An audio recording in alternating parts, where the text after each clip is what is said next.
Chapter 25. Luke lay awake the rest of the night. At first light, he got up and quietly scrubbed away the mud Jen had tracked in and up the stairs. Trust her not to trust her not to think about the mud. He fervently hoped she'd thought of all the details about the rally. Luke was just finishing the last of the kitchen floor when he heard the toilet flushing upstairs. He hid the muddy rags in the trash and scrambled back to his place on the stairs just in time to see Mother coming down. "Morning, early bird," she yawned. "Were you up during the night? I thought I heard something." "I had trouble sleeping," Luke said truthfully. Mother yawned again. "You're up early. Feeling okay?" "Just hungry," Luke said. But he picked at his food. Everything he ate stuck in his throat. After the rest of his family left, he risked sneaking over and turned the radio on low. There were weather reports and commercials for soybean seeds and lots of music. Come on," he muttered, keeping one eye on the side window watching for Dad. Finally, the radio's voice announced the news. Someone's cattle had gotten off and caused a minor car wreck. Nobody hurt. A government spokesperson predicted a poor planting season because of all the rain. Nothing about the rally. Dad came back toward the house. Luke snapped off the radio and bolted for the stairs. At lunch, Dad forgot to turn the radio on and Luke had to remind him. The announcer promised a big story after the commercials. His sandwich gone, Dad reached over to turn off the radio. No, wait," Luke said. "This might be interesting." Dad harumphed and waited. The announcer came back. He cleared his throat and declared the new government statistics proved last year's alfalfa harvest had set a record for the decade. It was like that for days. Luke kept waiting, desperate to hear anything, but the few times he could get to the radio, it said nothing. Every time Dad left the house for any length of time, Luke switched on the light by the back door, his old signal to Jen. He stared so hard, willing her answering light to go on, that he thought he would go blind, but there was nothing.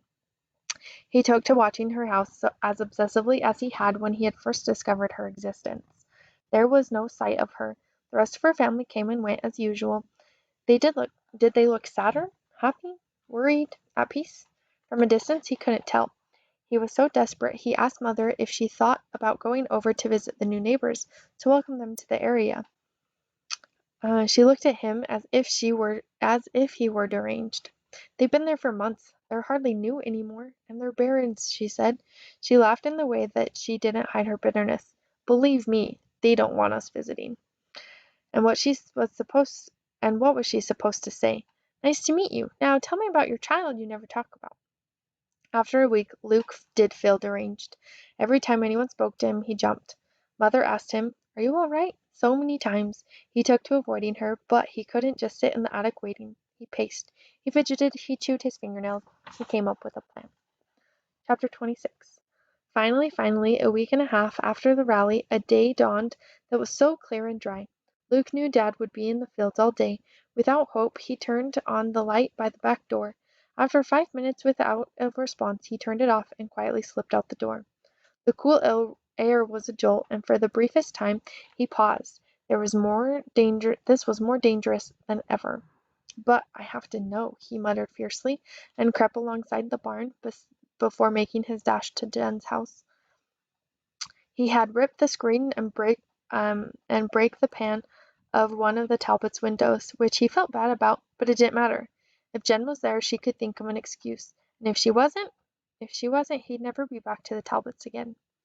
Once inside, he knew he had to do something about the alarm quickly. Jen had explained it once to him, told him the exact sequence of buttons to hit to disable it. He ran to the hall closet, yanked the door open, and punched the buttons quickly, afraid he'd forget the sequence if he hesitated even for a second. Green, blue, yellow, green, blue, orange, red. The lights blinked out before he hit the last button, and that spooked him. Was that how it worked before? Hurry, he urged himself. The words kept replaying in his brain. "Jen," he called out. "Jen." He went up and downstairs, looking in every room. "Jen, you don't have to hide from me. It's Luke." The house was enormous, 3 floors and a basement. He couldn't search everywhere, but if Jen was there, why was she hiding? Against reason, he kept hoping she was. "Jen, come on, this isn't funny." He found the bedrooms. Huge, elegant rooms, with beautiful carved beds and long mirrored closets. He couldn't even tell which one was Jen's. Finally, he admitted defeat and rushed down to the computer room. He hurried over to the keyboard and typed in the same sequence of letters he'd watched Jen type so many times. His fingers were clumsy and he kept messing up. Finally, he got to the chat room password. F-E-R-E. No, erase. F-E-E-R. No. At last he got it. F-R-E-E. The screen went black, with none of the friends' banter that had magically appeared every time he'd watched Jen. Had he done something wrong? Frantically, he exited and entered the chat room again, his hands shaking. Still nothing. Timidly, using his index finger, he typed, "Where's Jen?" He had to hold one hand over with the other to steady his fingers enough to hit the enter button. Almost instantaneously, his words vanished and reappeared at the top of the screen. He waited. Nothing. The screen stayed blank below his question. Because nothing was worse than doing nothing, he typed again, "Hello? Is anyone there?" Still nothing. He slammed his fist down on the computer desk so hard it hurt. "I have to know," he shouted. "Tell me. I can't go home until I know." He heard the door too late to react, and suddenly a voice boomed behind him. "Turn around slowly. I have a gun. Who are you and why are you here?" Chapter 27. Luke stifled his instinct to run.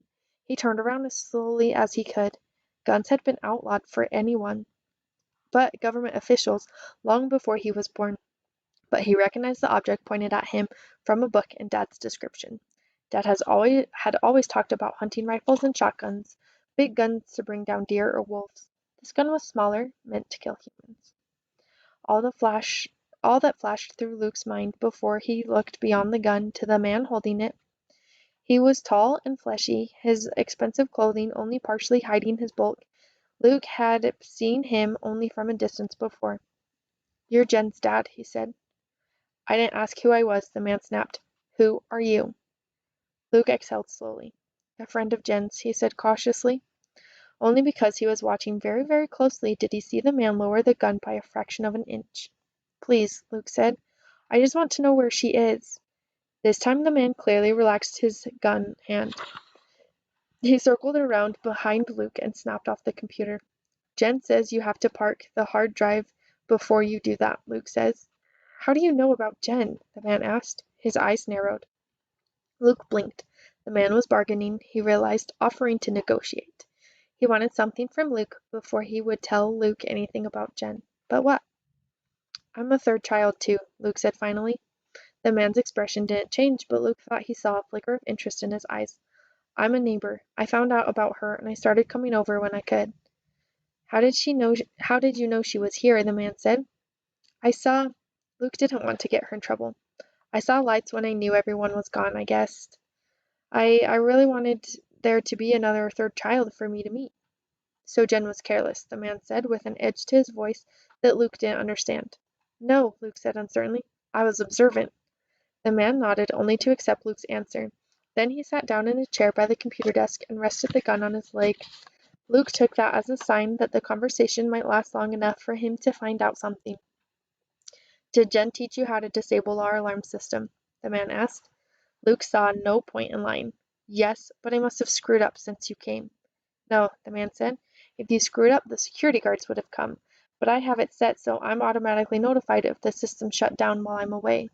Given the circumstances, I decided to investigate myself." Luke longed to ask what circumstances he meant, but the man was already asking another question. "So what else did you and Jen do together?" the man said. Luke couldn't understand why he sounded accused. "Nothing," Luke said. "I mean, we talked a lot. She showed me the computer. She wanted me to go to the rally, but I was too scared." Too late. Luke thought to wonder if the man knew about the rally. Was Luke betraying Jen's confidence? But the man didn't seem surprised. He was studying Luke as intently as Luke had been studying him. "Why didn't you stop her?" the man asked. "Stop Jen? That's like trying to stop the sun," Luke said. The man gave Luke the faintest of smiles, one that contained no happiness. "Just remember that," he said. "So where is she?" Luke asked. The man looked away. His voice broke. "Jen is no longer with us. She She's dead, the man said harshly. Somehow Luke had known without wanting to know. He still stumbled backwards in shock. He bumped into the couch and sagged into it. No, he said. Not Jen. No, you're lying. His ears roared. He thought crazy things. This is a dream. A nightmare. I will wake myself up. He remembered Jen talking a mile a minute, gesturing wildly. How could she be dead? He tried to picture her lying still, not moving. Dead. It was impossible.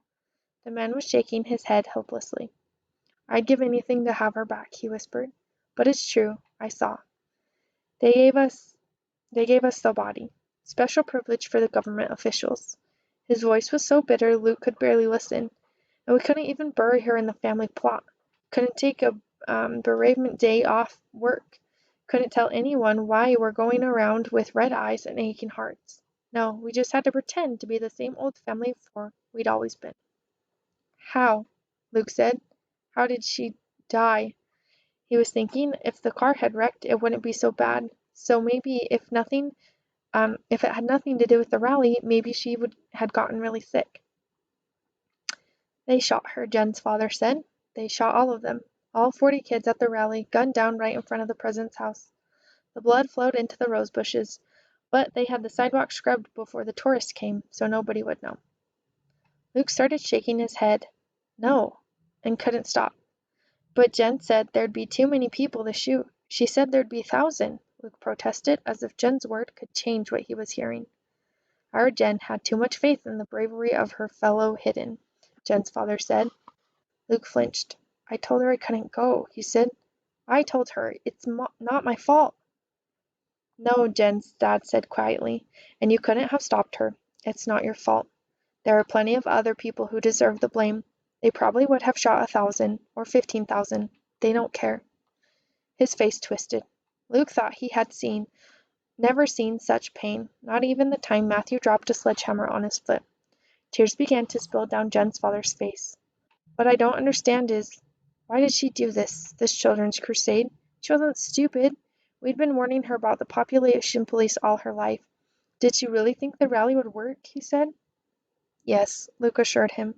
Then, unbidden, the last words she'd spoken to him came back to him. We can hope. After she told him hope was worthless, maybe she knew the rally would fail. Maybe she even knew she would probably die. He remembered the first day he'd met her, when she'd cut her hand to cover the drops of his blood on the carpet. There was something strange in Jen he couldn't quite understand that made her willing to sacrifice herself to help others, or to try to. I think at first you really thought the rally would work, Luke told Jen's dad.